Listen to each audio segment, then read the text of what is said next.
Do you want to introduce yourself and tell me kind of like, a bit about who you are? Sure. So I'm Juliana Featherman. I'm the founder and CEO of Making Authentic Friendships, which is an interactive web app that enables individuals with special needs to make friends based on age, diagnosis, interests, and location. We have been web-based for the past year and a half, and so it's a website that has the capabilities of an app, but we are actually launching on iOS and Android as an actual app any day. We're just Wow. waiting on Apple approval. Yeah, it does take a little bit of time, that Apple approval, doesn't it? Yeah, much longer than we anticipated. Yeah, yeah, that's crazy good. So yeah, I mean, I've heard about you obviously because we did a sponsored post on Instagram that was really cool, and I had a lot of people talking about it once I mentioned you in a video, and I had a lot of people kind of like really interested in the app, and it has like a lot of weight to it. So this is why I wanted to do this interview. Okay, so how did the app come about? Like how did, or the site, like how did it come about? What was the process? Yeah, I should have mentioned that. So making authentic friendships, MAF, are actually my brother's initials. My brother Michael is 22, so 2 years younger than me, and he has autism and ADHD. So as we grew up, I obviously noticed that he didn't have a lot of friends and social skills are really difficult for him. So having conversations with anyone, even me or my parents, is very difficult and very awkward for him. But a stranger trying to make a friend is just near impossible for him.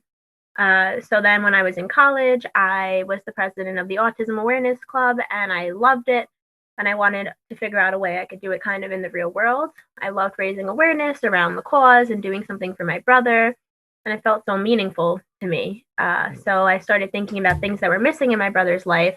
And then that's kind of how it came about because the first thing I thought of was how lonely he is and how on the weekends I would always have plans with my friends and he wouldn't ever have that. And I figured that there actually has to be people near us that are probably going through something similar, and we just don't have a means of meeting them. So that's kind Wow. of how it was born. Dude, that's amazing. And it's funny because your reason for starting it is similar to my why I started my YouTube channel. My YouTube channel was that I didn't want anybody to feel alone.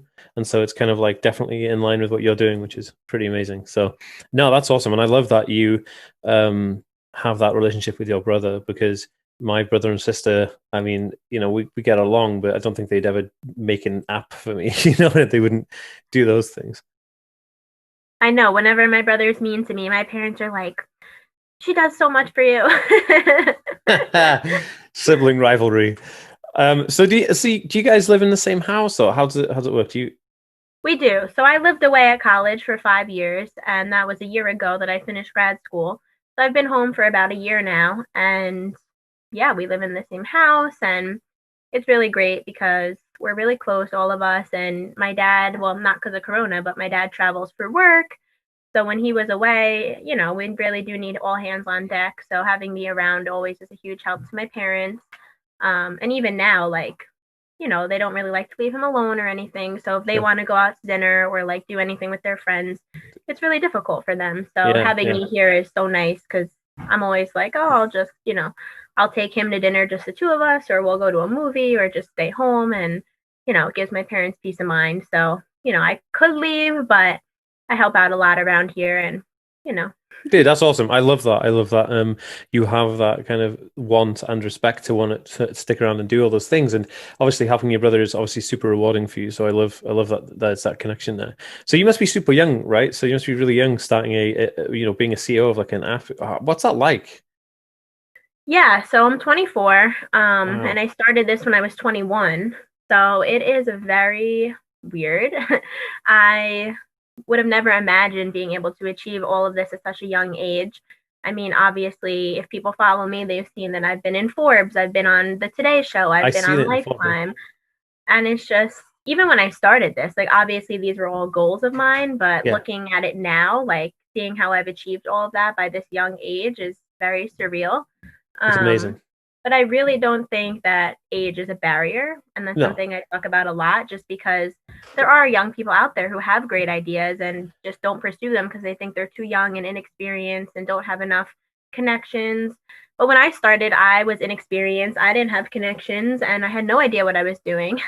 But I just kind of took the leap. And that's just something that is so You just gotta important. do it, right? Yeah. And once you jump, it's like, I always like compare it to jumping off a cliff. Like, obviously, the jump is really scary, but once you're midair, like, you're committed.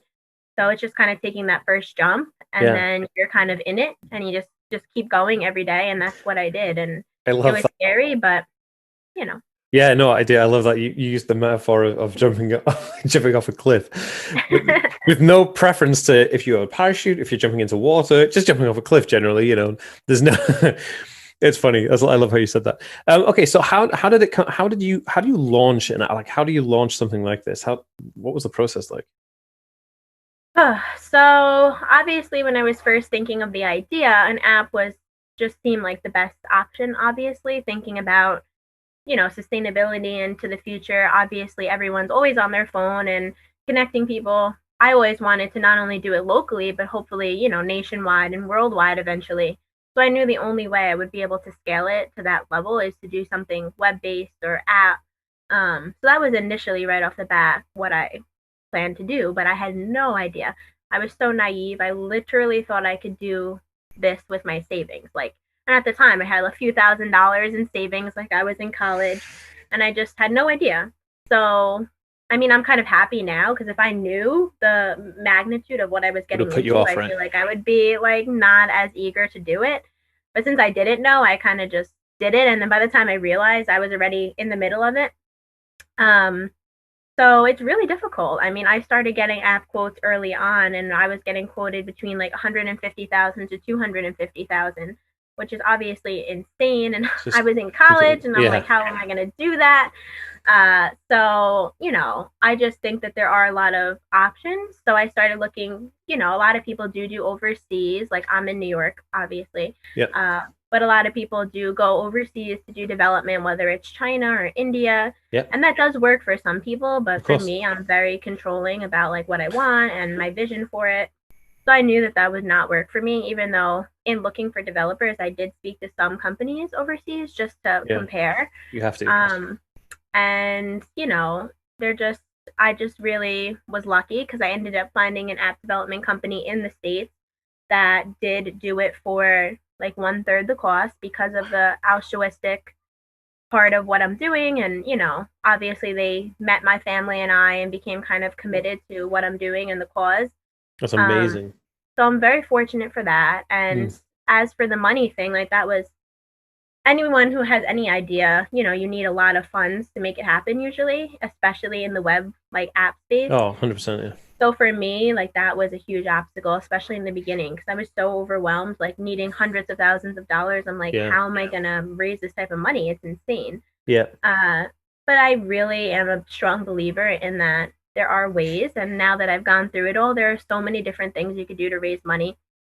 So initially, I crowdfunded, which was kind of just like friends and family, like it's like a GoFundMe for a business, and I crowdfunded, raised 15,000 doing that, Wow. and then I started having a golf outing that year for the business. So again, friends and family, friends of friends, and it's just a nice day for us to all spend time together. And my family and I put it on, and it's just a really great day. All of my extended family comes help, and it's just my favorite day of the year. We're having our fourth one this year, and each year we raise about 20,000 doing that, Holy smokes. and That's so growing cool. every year. Yeah, it's amazing. We're so excited about that. And then I'm about to take on my second investor. So I had one initially to help me with the web app, and now I'm about to take on my second one. And both individuals are, well, the first one has a son with autism, and the one that I'm about to take on has a family friend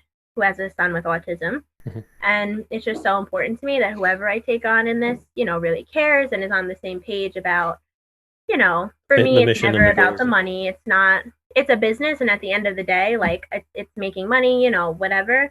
And I want it to be sustainable in that sense. But the first and foremost priority has always been and will always be just helping people and people who care about the cause. Of course. That's what's kind of difficult about the space I'm in. Like, some people can go get an angel investor who just cares about getting a return on their investment, but that's really Yeah. not what I'm looking for. Yeah, of course, because yeah, your ROI isn't monetary. It's like can you help improve somebody's life, or and Right, I think that's really cool. And having that alignment as well gives you that. It's a different sense. It's always it's even more of a struggle to make a company when your ROI is based on money. When your ROI is based on impact, then it becomes so much easier because it's a labor of love at the end of the day. You do it because you love it rather than you do it because you're trying to see this return, right? And I think right. that's really interesting, and it's a really smart move actually. And there's this thing in the YouTube world where everybody always asks like, how do I start a YouTube channel? I want to get 100,000 subscribers and all this stuff. And you always say to them, look, if you're going out there for fame and money, then you will fail quicker than anything else. But if you're going out there to do something, to give information out, to help change people's lives, give value, then it will just happen. Just let it happen. And there's no magic formula. That's exactly what it is. When you put something out that you care about, it works. And I love that. So what does the app do and how do people get the app? Can you explain a little bit about that? Sure. So right now, which is kind of, I don't even know when you're going to put this on your channel, but I'm hoping by the time you do, it will be on the App Store. Um, like I said, we're going back and forth with Apple pretty much every day, just with iOS 14, which is a new update on the iPhone. Like it's just kind of been a little tricky to get it right. But we've been going back and forth for weeks with Apple. So hopefully by the time this launches, you'll be able to find it on the App Store and Google Play under Making Authentic Friendships. But right now, you can find it at makingauthenticfriendships.com. And like I said, for the past year and a half, it's been fully functioning as a web app. And people get very confused about that, which I don't blame them. It is a website, but it does have the capabilities of the app. So you can sign up as an individual or a caregiver, and then you will be able to chat with people, make friends, do all that. It's just a website. And it has its pros and cons. So, you could use it on any device, which is nice. But we just really wanted to put the web app out first because we wanted to get it perfect before we put the money into the actual app. Amazing. So that's what we did. Sure. And I do have a last question. Is that how do you create a safe space with it? How do you make sure that there's nobody abusing the use of it? Because I know there's a lot of like horrible, dodgy predators that roam online to kind of, like just take advantage of people in vulnerable situations. And of course, people on the spectrum are in a vulnerable bracket, regardless of their level of support needs. But like as well, like I have a really low level of support needs, but I wouldn't know if someone's lying or telling the truth. It's very difficult. So how do you kind of safeguard against that, if at all? So that was a really difficult obstacle for us as well. And I worked on this for 2.5 years before I put out the web app. And that's one of the main reasons. My family and I were very committed to finding the safest way to do it. And you're right. I mean, people with special needs, unfortunately, can be taken advantage of and are a naive population. So getting it as a safe place is so important to us. So we put a few things in place that have been working really well for us over the past year and a half. So the first thing is once you sign up, you have to sign the terms and conditions, which obviously say you are who you say you are. But further than that, within the actual platform, when you're chatting with someone, we're monitoring that from the back end. So the first Okay. thing is any bad or inappropriate words aren't even allowed to be typed on the platform. So if you try to type them, they just get like starred out. But if something does get through, it gets flagged in our system and then we can look into it. But additionally, anyone can report another user. And within the chat, that's a big button that says report user. And when you sign up, there's a pop up that says, the safety tip. So it says report a user if you ever feel uncomfortable or threatened in any way. Obviously pre-corona, but if you're going to meet up with a friend, make sure it's in public, make sure you're not going alone, make sure you're not giving out personal information, things like that. So there's reminders throughout. And then again, in the chat, if someone is reported, my developers and I get that information. We're able to pull it up from the back and see what's going on in the conversation and then decide whether that warrants a warning or a ban. And throughout the past year and a half, we've had like 10 incidents in all. And out of those, like only 2 people got banned. Wow. So That's I'm a really very low percentage. transparent about that just because, like, Yeah, we want you have people to. to know that what we're doing seems to be working. And of course, up to now, we haven't had any incidents of that. But we take it very seriously. And obviously, we'll ban someone if needed. It's just tricky because I know, like, my brother will have a bad day and, like, go off and say something inappropriate to someone that he doesn't mean. And it's just because he's having a meltdown that day. And I don't want to be banning people because of that. So Of there's like course. a very fine line for sure.